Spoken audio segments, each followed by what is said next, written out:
આજે 26મી જાન્યુઆરી છે, એટલે કે ભારતને સ્વતંત્રતા, શક્તિ અને શિસ્ત મળ્યાનો દિવસ.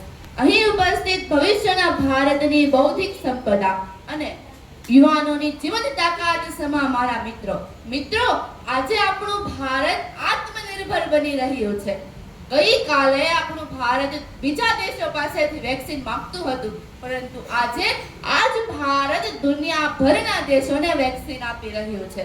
ગઈકાલે ભારત આકાશમાં રહેલા તારાઓ જોઈને સપનાઓ જોતું હતું, પણ આજે ગગનયાન અને ચંદ્રયાન જેવા મિશનો દ્વારા એ તારાઓનું સ્પર્શ કરી રહ્યું છે. પણ આ બધું કોણે કર્યું? ભારતના એ મહાપુરુષ જેણે પોતાનું લોહી રેડીને પણ બંધારણ આપ્યું. બંધારણ ડોક્ટર બાબા સાહેબ આંબેડકરે કહ્યું કે દેશના સામાન્ય માણસ પણ મૂળભૂત હકનો હકદાર છે. યાદ રાખજો, લોકશાહી કાગળમાં નથી હોતી. લોકશાહી માત્ર કાગળમાં નથી હોતી, તે તો લોકોની ફરજમાં હોય છે. ભારત આજે વિશ્વ ગુરુ તરફ પ્રયાણ કરી રહ્યું છે. ભારત આજે ડિજિટલ ભારત બનવાનું છે. એટલે કે ભારતમાં હિન્દુઓ પણ છે અને અનેક ધર્મ પણ છે. ભારતમાં રામ પણ છે અને રહીમ પણ છે.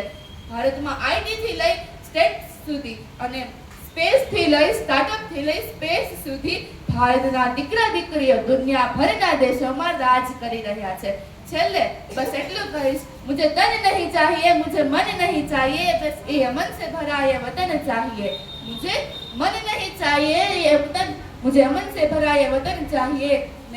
मैं जीऊं तो इस भारत के लिए जीऊंगा और मरूं तो ये तिरंगा ही मुझे कफन चाहिए. Thank you. जय हिंद, जय भारत.